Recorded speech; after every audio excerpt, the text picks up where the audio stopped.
Hello, everyone, and welcome to today's LinkedIn Live. My name is Sarah Barnes-Humphrey. I'm the founder and host of Let's Talk Supply Chain, the Blended Podcast, and the Blended Pledge. And I'm excited to be partnering with the team at Softeon once again.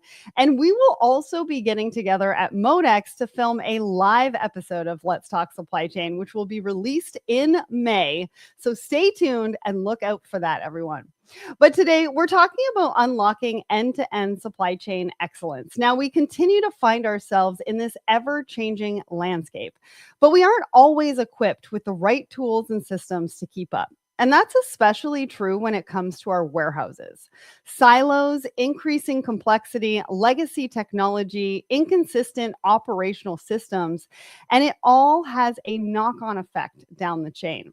Now, Jim and Lance will be joining me up on stage, and we're going to be shining a light on how you can tackle those challenges, managing growing complexity in warehouse operations and delivering the unified visibility you need from the boardroom to the warehouse floor to help you drive success. Now, a little reminder to let us know in the comments where you are tuning in from. Plus, if you have any questions, we will be getting to those throughout the show, so keep them coming. And as always, we love a good fire emoji here at Let's Talk Supply Chain. So if you are loving the conversation, make sure to drop a fire emoji into the comments. So welcome, Jim and Lance, to the show. We're going to be diving into all of this today. It's a lot to tackle in 1 hour.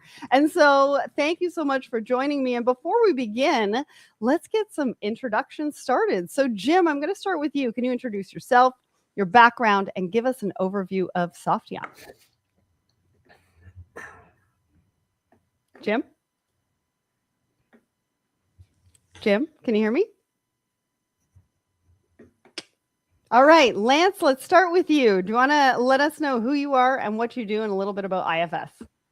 Yeah, thanks, Sarah. I'm Lance Olmsted. I'm working with IFS in the M&A Group as the CRO. IFS has been around as long as I've been alive, since 1983. And what we do is we build AI-powered enterprise software for heavy industries where real work happens. We're talking about like assets, service, supply chains, which are complex. So, for example, manufacturing, aerospace and defense, energy utilities, oil and gas, telecommunications, et cetera. And our platform, IFS Cloud, brings ERP, enterprise asset management, field service, asset investment planning, warehouse management into one system. And as of just last month, we completed the acquisition of Softeon. I'm very proud of that. And so I'm thrilled to be working with Jim as we bring our two worlds together under the IFS Softeon banner. Awesome. Jim, can you hear us now? I can hear. Well, I couldn't hear you, Sarah, but I could hear Lance. So I'm thinking, okay, we got a problem already right off the gate. We're so glad that you're back. Lance, thank you so much for that introduction. And Jim, now I'm going to turn it over to you. Why don't you introduce yourself, tell us who you are, a little bit about your background, and some information about Softeon. Sure. I'm Jim Hoefflin. I'm CEO of IFS Softeon now. Part of IFS, who you just heard from Lance, who IFS is. Softeon is a 25-plus-year-old organization that was founder-led up until about 3.5 years ago. Came on board and kind of professionalized the organization, grew the organization, did a lot of things to bring us into a position of what I like to believe now is really the pole position for global domination of the warehouse management market. Prior to that, I was running a couple of different software companies in higher education, healthcare, global transportation management. And then before that, I go back all the way through some of the Red Prairie, McHugh Software, Catalyst, some of the early days of WMS, and so I'm showing a little bit of my mature status here, but have a long history in the supply chain. Don't worry, I do too. I always say, I think I've capped it at 25 years. I'm not going to go beyond that. So, I mean, if you want to do that too, I have no problem with that. But congratulations on the IFS and Softeon acquisition and merger. I think that's really, really exciting. And I think we're going to talk a little bit more about that today, but really what we're going to talk about and focus on is supply chain excellence. Now, we talk about excellence, right? We talk about AI, we talk about visibility, but sometimes we're talking in such broad strokes, and we need to dig a little bit deeper into what all of that actually means.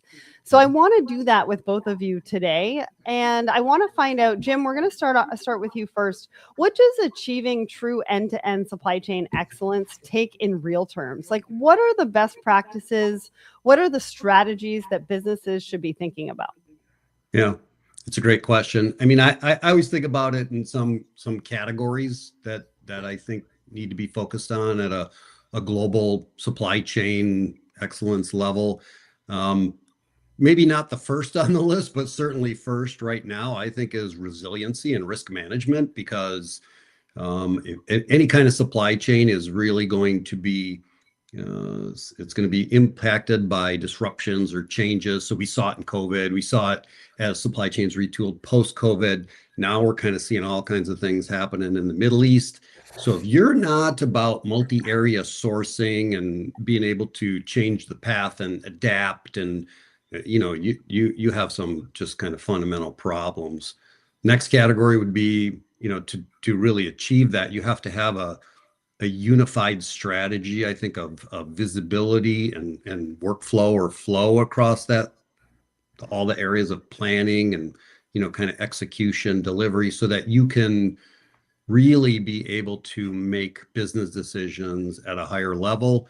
And then I think you have to have a strategy around, segmenting up your customers or your channels, because I think sometimes people look at it and say, in very simple terms, this is the way my supply chain flows. But there's different needs. There's different, you have customers, you got consumers, you got channel partners, and they each have their own needs and requirements that really kind of flow back up and impact your supply chain. So I think you have to keep all of that in place and then tie it all together with operational excellence, which means you have the visibility, you have to have metrics in each of these areas, and then you have to be able to kind of measure it. And then to pull it all off, ultimately, I think you just kind of got to have the right talent and technology and, culture in your organization. Some companies really are cultures of customer excellence. Some are cultures of continuous process improvement.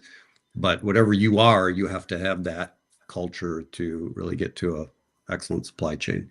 Yeah, I completely agree. Because when I talk about technology implementations, it's only 20% technology, right? It's 80% culture and change management. There's so many things that go into it.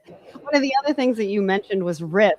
Now, I always talk about, where do you want to spend your risk dollars? What is your risk tolerance? What does that look like? Can you test first and then implement, which will reduce some of that risk that we're talking about? And then you also mentioned diversifying across the board, right? Whether it's a supplier, whether it's internal teams, being able to be cross-functional, et cetera, et cetera. So I think those are really great points. Now, Lance, do you have anything else to add to this? No, I think you mentioned something really interesting there, which is, end-to-end supply chain excellence at a foundational level is a capital allocation issue to think about. And for me, what businesses need to do is close the visibility gap that often exists by having disconnected systems. Your point about not being just technology, but it's how do you connect decisions? How do you connect the culture to these investments is critical. We're not selling magic wands or silver bullets. It takes leadership from the top to drive the change through the organization. And then I think with IFS, our industrial AI, which is purpose-built AI for industrial domains, not a generic, chat bot masquerading as something more than that. I think that helps kind of bring this all together. Industrial AI within IFS understands the physics of your supply chain, not just the data. It understands what moves you from a reactive position to predictive, and then ultimately to autonomous. Can I ask you to elaborate more on the physics? I mean, that's the first time that I've ever heard physics and supply chain in the same sentence. I mean, understanding, how your robots within your supply chain are moving. How do the robots in your warehouse move physically within the space? What space is available, as an example? tapping into that detail and making sure that you're optimizing the workflows within your warehouse is just one example. Yeah, and I guess optimizing or using the real estate that's available too, right? Exactly, 100%. And so then So how do you tap in, the human connection, the robotic connection, and the data, and bring it all together? You do that with IFS's industrial AI. it's so interesting. I'm so glad that you explained that to us, because I think some people in the audience are thinking to ourselves, now do we need a physics degree to be in supply chain? Love that. Just ask Claude. Yeah, just ask Claude. that is a great point. We can actually, and I've heard people referring to Claude as he or she. So, they're becoming a big part of our everyday lives, and you can really ask it whatever you want. So Jim, why do you think that warehouses play such a pivotal role in all of this for us to be able to really achieve that end-to-end supply chain excellence? Oh, I think it's a great question. It's kind of the underpinning. It's everything. The warehouses are the execution arm of everything you're trying to do upstream in your supply chain. So, you go through your allocation, your procurement, you're moving things through the supply chain, you have a plan, right? And as we all know, kind of the minute a plan gets published, it starts to age and become inaccurate. And it's inevitable. You have impacts, you have weather, you have all kinds of things that change. So having a warehouse management system and a network really of warehouses that are probably working with a distributed order management module, so that can make some decisions, allows you to better react to any of those plan differences and kind of fill those gaps primarily. But then once that plan is being executed in the warehouse, it's about getting as close to 100% achievement of SLAs and the things that you committed to do to your customers, so that they get what they deserve. Otherwise, if you can't execute in the warehouse, you can plan all you want, get your inventory positioned, and then you hit 75% of your SLAs on outbounds for the day. That's not a good place to be. Yeah, it's really the engine behind whether a client or a customer or a consumer is going to buy from you again. Right? Absolutely. That's where the experience really starts. Sure, there's a visible experience once the package potentially is delivered, and there's all sorts of components that come with that. But it's the engine behind that and where it really starts that means the difference between somebody coming back and buying from you again or not, which is a really big deal. Yep, totally true. And you can get into, kind of little intricate details there. So I like to get out. I always say I'm a warehouse rat because I've been in many warehouses and run around the warehouses, and it's where I'm comfy. And every day I go into a warehouse or a new warehouse, I still learn something new or get a new approach. And I was with a prospect not too long ago, and it was really interesting. They're extremely focused on customer delivery, meaning that whatever you order today, you're going to get it the next day. So they set up their network so that they've got all their inventory all over the country. And they had it down to, if the order comes in by 6 o'clock, we actually have I don't remember the exact number, it was like 6:08 cutoff, because we give 2 minutes for loads to happen. We give, 1 minute for latency in the internet, and we give 1 minute for, and they broke it down to, if it comes in at 6:08, we are going to fulfill that and have it out the door by 7:30. And that included, sometimes the inventory may be in a campus across 2 different facilities, and they'll go get the inventory from one facility and bring it to the other, marry it up, and still get it out by 7:30. And they were doing it. And that's impressive to me. So, when you have that kind of dedication, back to the earlier issue of culture, that's how they're wired. That's their culture, and they're going to make it happen. And their fill rates were 99.7% on the same day, getting the product out at 7:30. The measure of culture is dedication. Right? That's kind of what I'm hearing. And I really like that, because how do you measure culture? Well, you Yep. measure the enthusiasm, you measure the passion, you measure the dedication. I mean, that's really an indication of whether you're doing it right, wrong, or indifferent. And I think that's really interesting. When I was I was in warehousing as well because my family had a 3PL. And I remember our cutoff being like 3 p.m. and then we could send it out for delivery the next day. Things have completely changed. I mean, you're talking about less than 90 minutes. So, we're getting there. And we've got same day shipping these days as well. So we have a party going on here on LinkedIn. I do see your comment there, LinkedIn user. I don't know who you are, but I do want to give a shout out to Fred and Parker over on my personal LinkedIn. And we got our first fire emoji. Remember, if you're liking the conversation, put in a fire emoji in the comments. We'd love to hear from you. And if you want to grab the QR code, just want to give everybody the opportunity to do that because that's for the Game Changer experience that Softeon, their event at Modex, which is going to be great. And I'm going to be there and I'm super excited for it. So let's continue the conversation. Let's talk about connection. So what do you think connecting warehouse execution into the bigger picture actually unlocks for businesses? Break that down for me. If you've got another example, I'd love to hear it. Jim, walk us through what that looks like. Well, I think, back to just kind of to continue with the earlier topic, it is that execution backbone of, fulfilling the plan and really making sure that you're servicing your customers at the service level. But it has the ability real time to adapt. So I gave you the one example of I had customer they had inventory in a couple different campus environments, and it brings them together. And that was part warehouse management, and honestly, that's part culture. The way that group operated, which was really impressive. But then something as simple as being able to look at allocated inventory. So a lot of warehouse execution is a little bit unintelligent as far as I get an order, I just fulfill the order, or I can't fulfill the order, I short the order.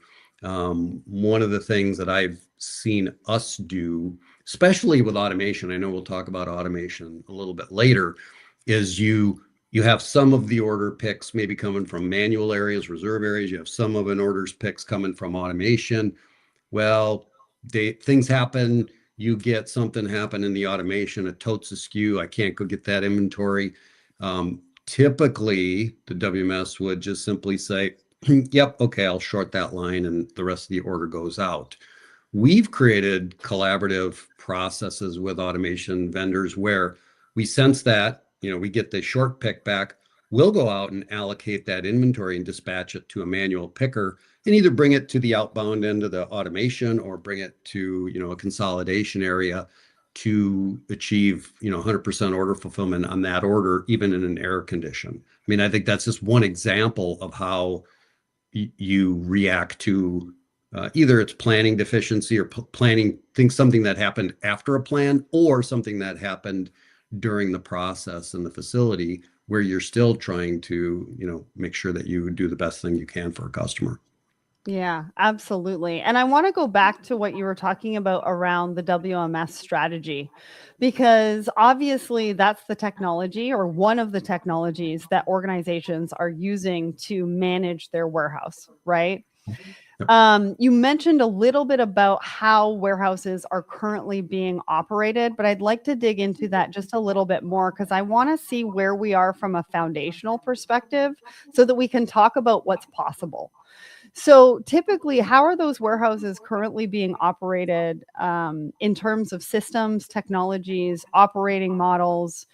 And why are they operating this way? Why is this our baseline at the moment? And I wonder if there's spreadsheets that come into play here or if everybody's on a WMS. Jim? I think that for the most part, people are on WMSs, whether it's a kind of a homegrown legacy or older version, or maybe a bit of an aged version from a major vendor. There are new facilities that go up and they need new technology, but I think we're past the phase where people are going, oh, should I have a WMS? Yes or no. I think the world right now is it kind of broken in a couple camps. And I think it's really interesting because Softeon's a little bit of the oddball outlier. So the two worlds are, it's kind of a previous generation set of technology solutions provided by the big, tier one providers out there, the vendors out in the market, and I compete with them every day. We know who they are. Respect them. They're quality organizations. But for the most part, the solutions that are out in the market, they're 20 years old or 25 years old. So when you look at warehouses and you really put them into buckets, there's the majority of them are running on something that's 15, 20 years old, right? It's entrenched, it's captured all of their business process flows, but it's really difficult to alter it, change it, kind of really adapt to new changes at a time when, let's face it, you got automation coming in, you got all kinds of changes being inflicted on the operations. So they're showing their rigidity and their inability to adapt. So that's one set of the world. And then the other set is some of those same vendors have introduced kind of the newest products, and some are, great and impressive, but they've taken a very decidedly large step towards being, I would call it, a little bit more of a generic SaaS provider. And what I mean is there's an underlying understanding from those vendors that if I make my solution be more SaaS and just it's got 37 configuration switches and that's all I really allow a customer to do. Now I get all the customers on kind of a homogeneous platform. Whether or not I push a multi-tenant or not, that's a commercial model. But what it does is it makes it be less difficult for the vendor to implement, less difficult for the vendor to support, right? There's a lot of benefits down there.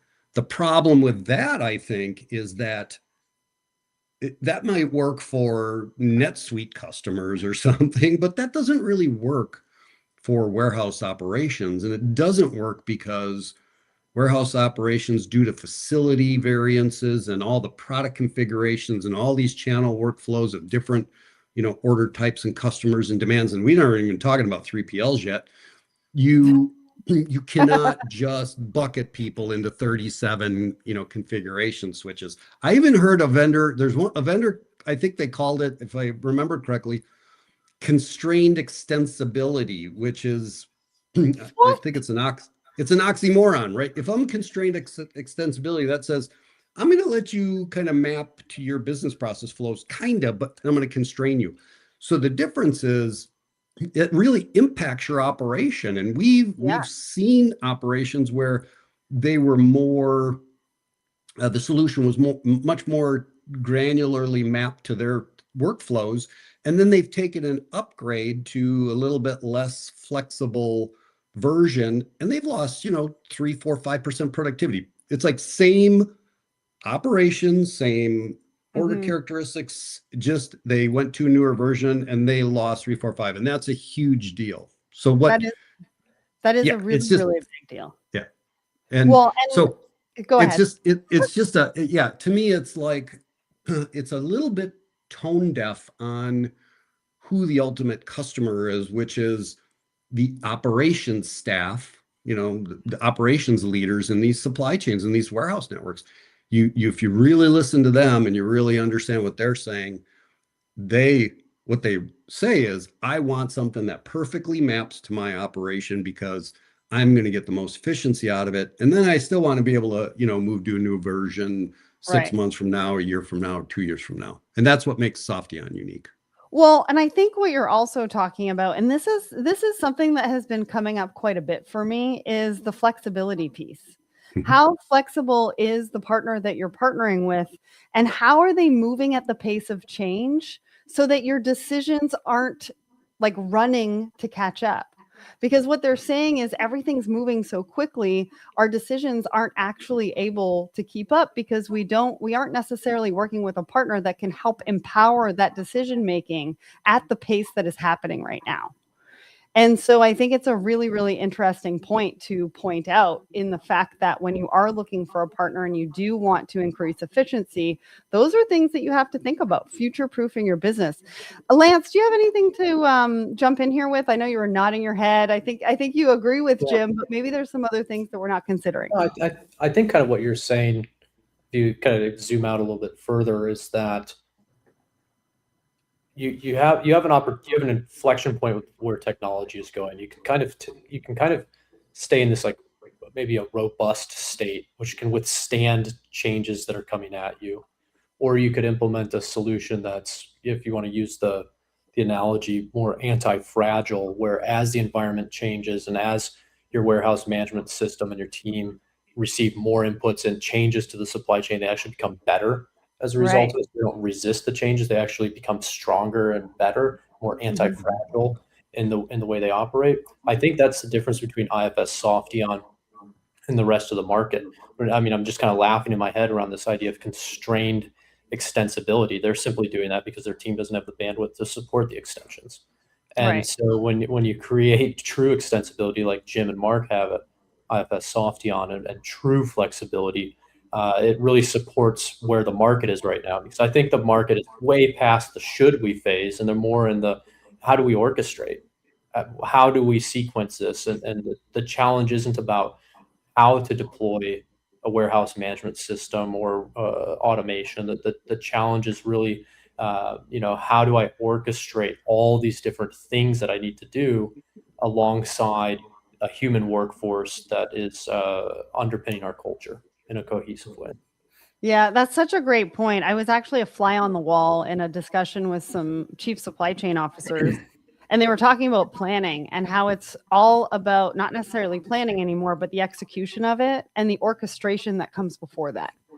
So it's really interesting how we're shifting from one mindset to another. And I want to get into the automation piece because I think that's going to be critical to this discussion and how we future-proof our operations. But first, I just want to remind the audience, if you have a question, comment, please make sure you put those into the comments, because we're going to be getting to those questions very, very, very soon. I know we've got a ton of fire emojis, so you're loving this, and I appreciate that. So let's talk about automation and robotics. I mean, those are going to be critical to the warehouse of the future.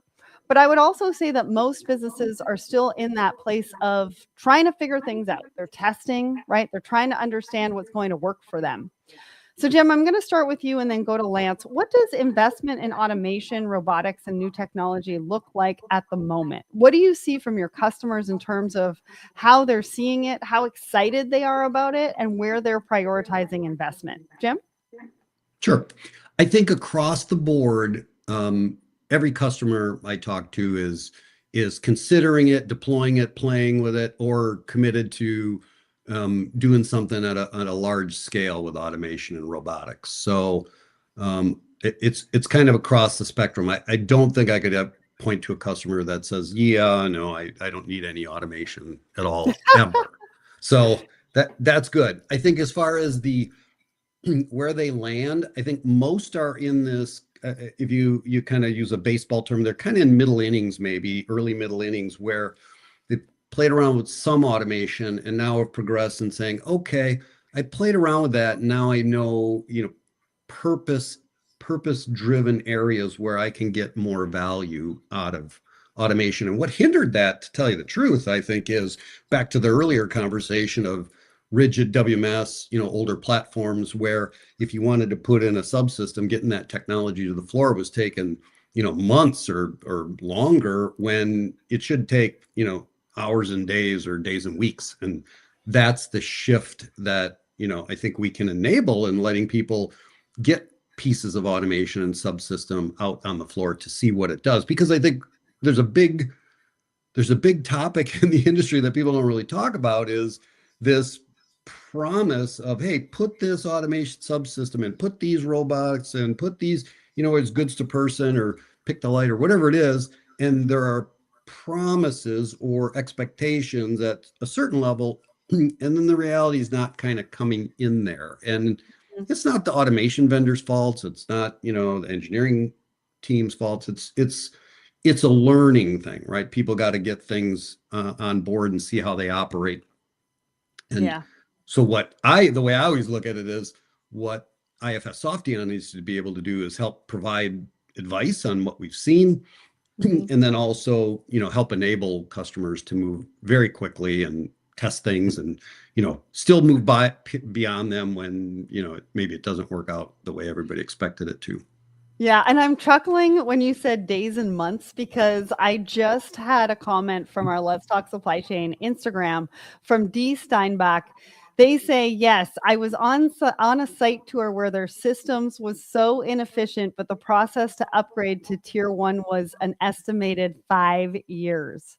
You said days, months. He's talking 5 years. I mean, by the time you get there for 5 years, it's going to be so irrelevant. Built a business over from the ground up at that point. That's ridiculous.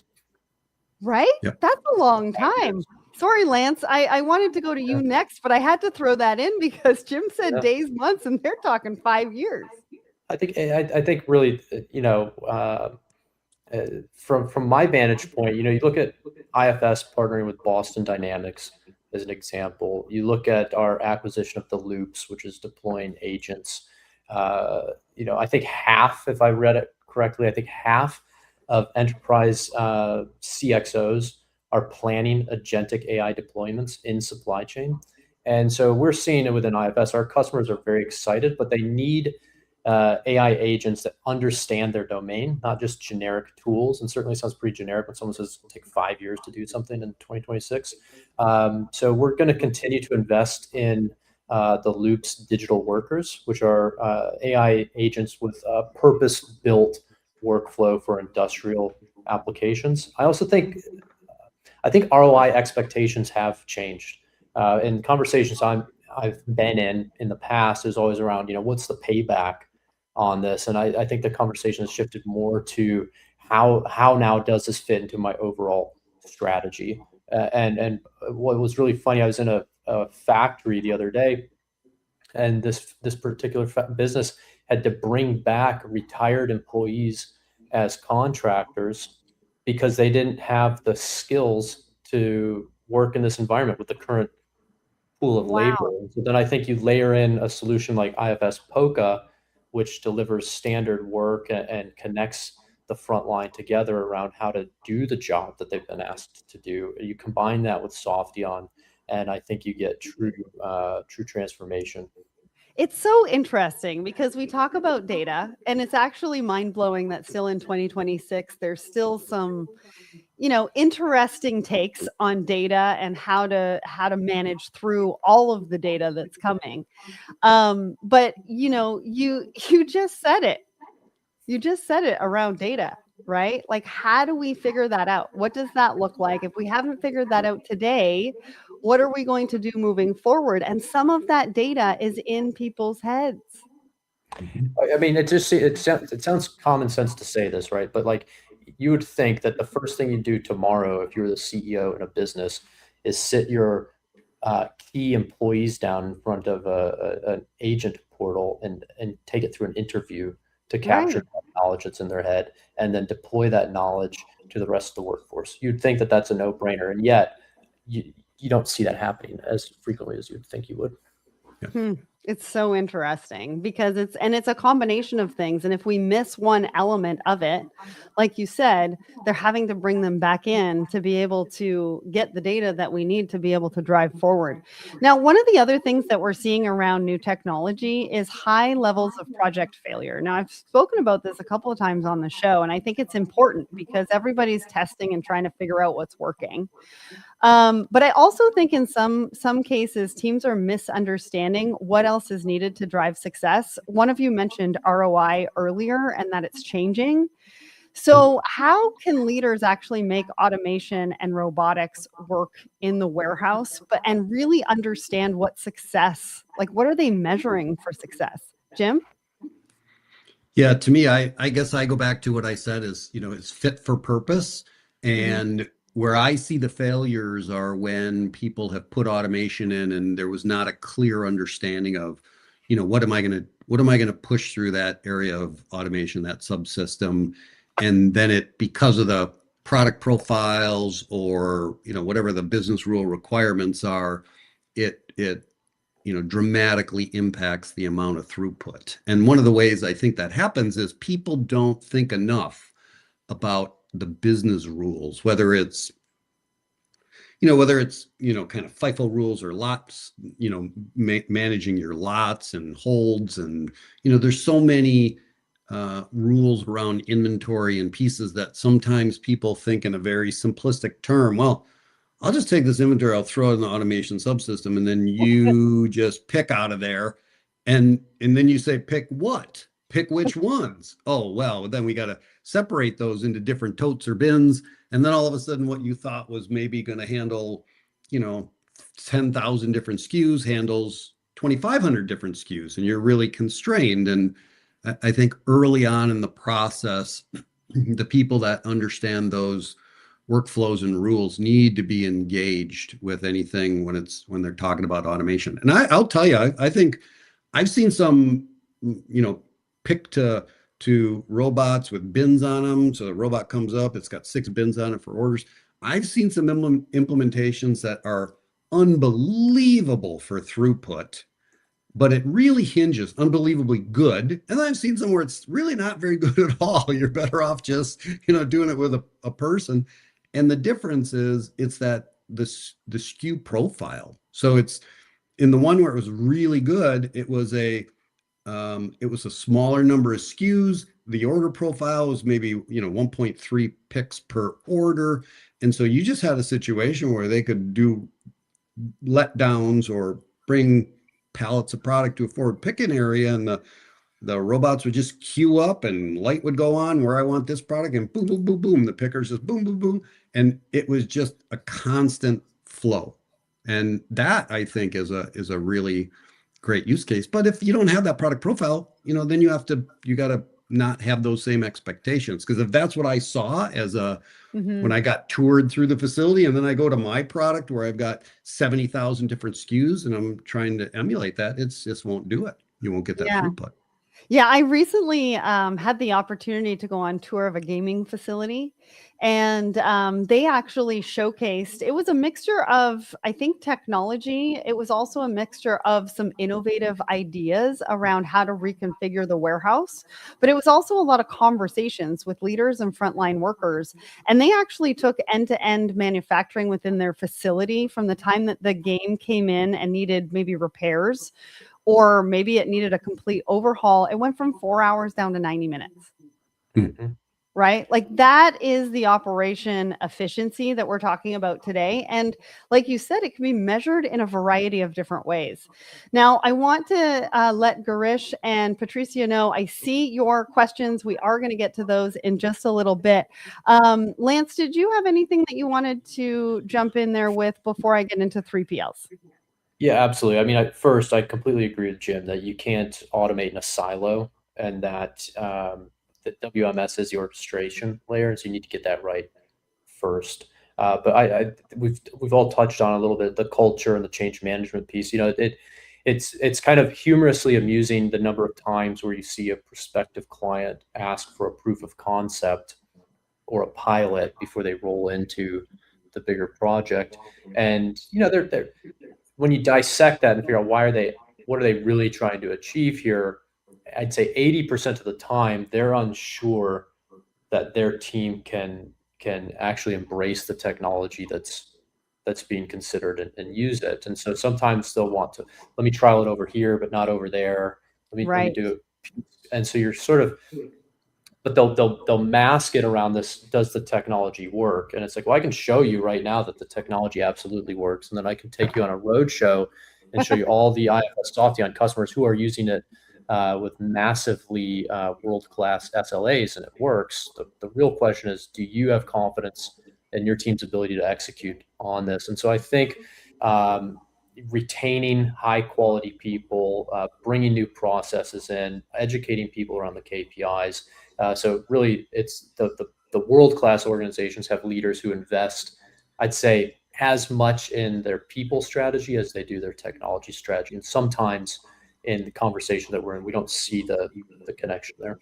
Absolutely. Now, I want to give a shout out to Sonia Castro over on my personal LinkedIn. They say, excellent. They're loving the conversation. Now, let's get into 3PLs, Jim. I spent many years in a 3PL, and I can say that they're a bit of a category of one in logistics, right? They've got a lot of moving pieces. Let's talk about them in a holistic way. So why are 3PL's challenges different? Like, why are they so unique in their needs? And what is it that they really need from technology and partners? And what does excellence look like there? Yeah. I just got to tell you, I love 3PLs. It's a tough market. It's a tough set of customers because for people that don't understand that industry, that group of companies, they're typically operating on really thin margins. The clients who are giving them product to fulfill are uber demanding. They have no hesitation in imposing penalties, and I think it's a tough business to be in, and especially what makes them really unique, and the ones that we really are involved with, which make up about half of our customer base, are 3PLs, is their multi-client 3PLs, multi-client in facilities. So if you have a dedicated facility, I think the challenge is much less. Once you start to introduce multiple clients, there are different product types, there's different business rules. Really what you're doing is you're taking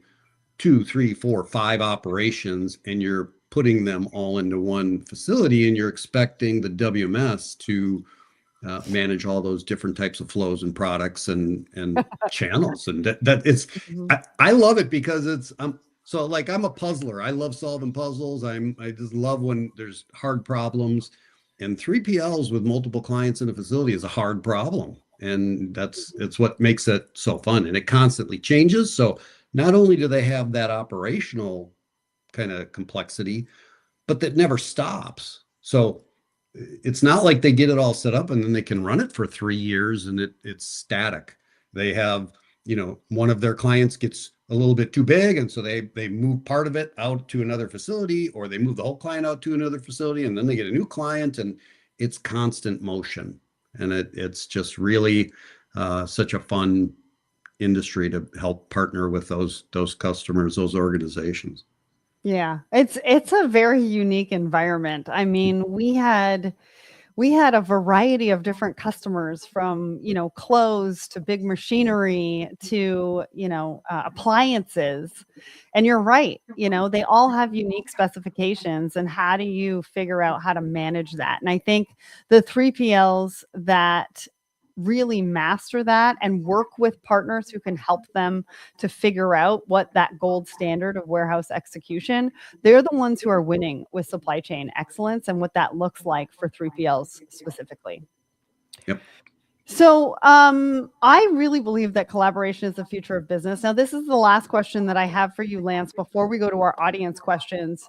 Softeon and IFS, you talked at the beginning of the show about coming together. You're showing a real power of collaboration and what that means for the future of business. Can you talk about how you both work together to deliver strong capabilities, and what does that ultimately look like for your clients? Yeah, that's a good question. I mean, really, the acquisition of Softeon for IFS is incredibly strategic. We've closed a gap that has plagued the industry for decades. Look at ERP vendors. They don't typically do well with warehouse execution, and warehouse management systems typically don't do well connecting to the broader enterprise. And what you get with IFS Softeon is purpose-built and designed to eliminate that divide. We are now delivering a unified visibility from the boardroom all the way through to the warehouse floor. And so when you think of IFS Softeon, it's not just a bolt-on. It's a powerful set of integration capabilities. And what's really impressed me, especially in the diligence phase, as I got to know Jim and the team, was their just wealth of experience that they bring as a tier 1 warehouse management system and warehouse execution system with deep understanding of the space. their ability to deliver robotic orchestration is world class. IFS brings industrial AI, ERP, deep subject matter expertise, supply chain planning, and now with IFS.ai Logistics, our newest platform for transportation management, you can just start to see the ecosystem that our customers are stepping into. You're So now we breaking have a down connected silos. flow. Yeah, exactly. We have an absolute connected flow through the supply chain, and I think our agentic AI capability is meeting the physical execution layer. We can see that with IFS Loops digital workers, which are AI agents working alongside Softeon's physical robotics orchestration. That's creating something truly differentiated. And now when CIOs are looking to sort of, get strategic with their relationships with their IT ecosystem and form truly strategic partnerships, they have that opportunity with IFS and IFS Softeon. Yeah, and I can't believe we're still talking about silos in 2026. So I love the fact that we're talking about breaking down the silos, but through collaboration and partnership, which I've always said I think is the future of supply chain. Now, right before we get to the audience questions, Dee Steinbach has also said on our Instagram, or Let's Talk Supply Chain Instagram, this is why I only work with small businesses. Deployment and data migration is faster and easier to pilot test. And now that is very, very true. All right, let's get to our audience questions. So Patricio, I'm not going to put it up on screen because Lance, it's going to cut you off. But Patricio says, do you see supply chain functions increasingly becoming more IT driven, managing automation and integrations with IoT, AI, and similar technologies? What's your experience? Who wants to take that one? Jim? Sure, I'll start. I think that they are absolutely IT driven, supported, because there's such a level of complexity, integration, devices, automation. It's not an operations driven thing. What I think, Patricio, you really do have to do, though, is you have to be in tune with operations. So where I see a disconnect a lot of times is the operations team is looking for, the right kind of flows, the right kind of adaptability, the right kind of productivity. And if IT is in a little bit too much of a leadership position, so where it's not a strong partnership between IT and ops, that's where projects get into trouble, because IT doesn't, and I don't want to make a broad-based statement, but typically they don't understand the challenges the operation is facing to start with. So I think it is becoming much more IT-driven, supported, and I would just encourage everybody to get a real tight partnership with the operations team and leaders. Where I've seen that disconnect, my first play is always I go visit the customer and I say, I'm coming to visit you. Who's the head of ops? I want him in this meeting so that we can talk about things. And you would be shocked at the kind of the gap of divide of knowledge between the operations team and the IT team in that customer organization. And I typically don't have to do anything except ask a few questions and then start to bridge the conversation.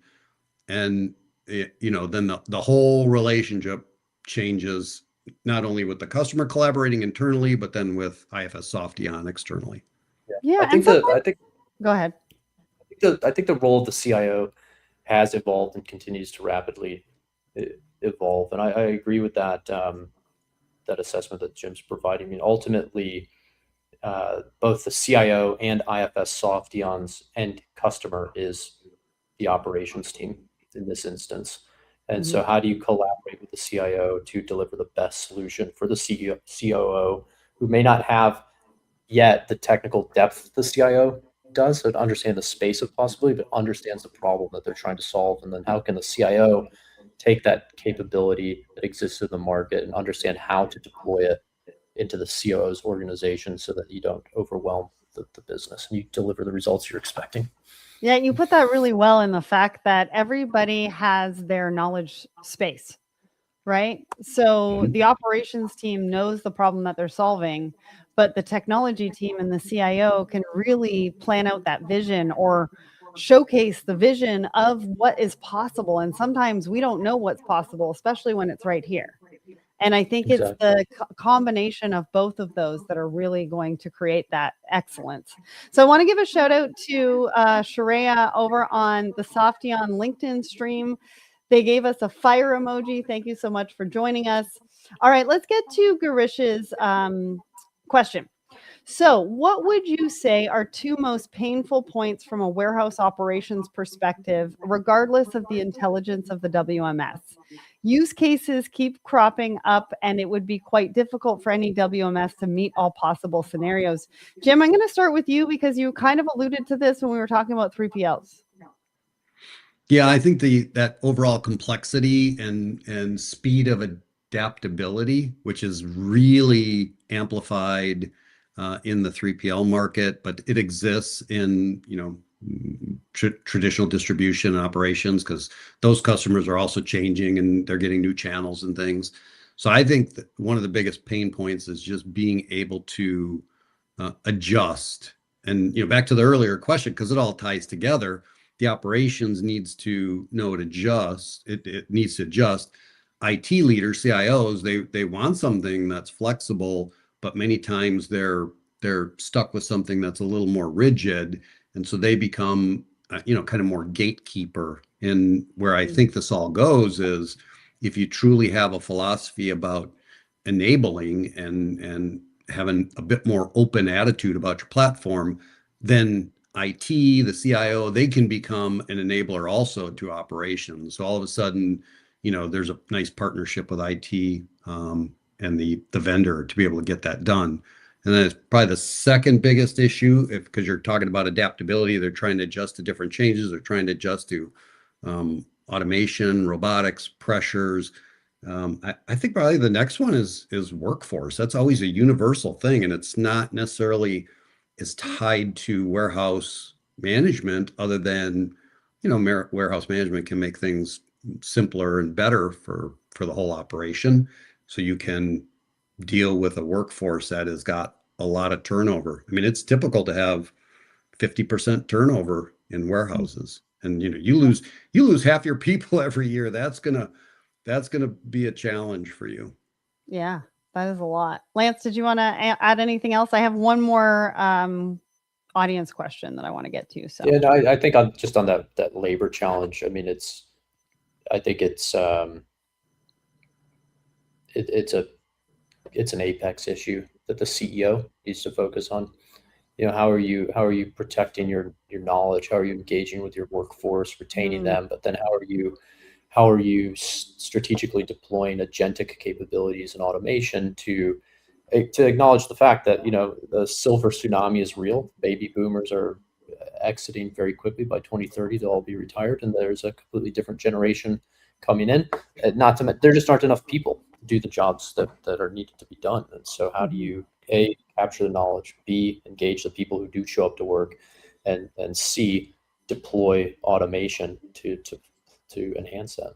Yeah, capture and protect that knowledge and that data. I really like that. Now, LinkedIn user, I want to give you a shout out. I don't know who you are because it says LinkedIn user, and you've really been able to give us some great comments. This question is from that LinkedIn user. IFS has strong capabilities in EAM and service management, while Softeon brings deep warehouse execution strengths.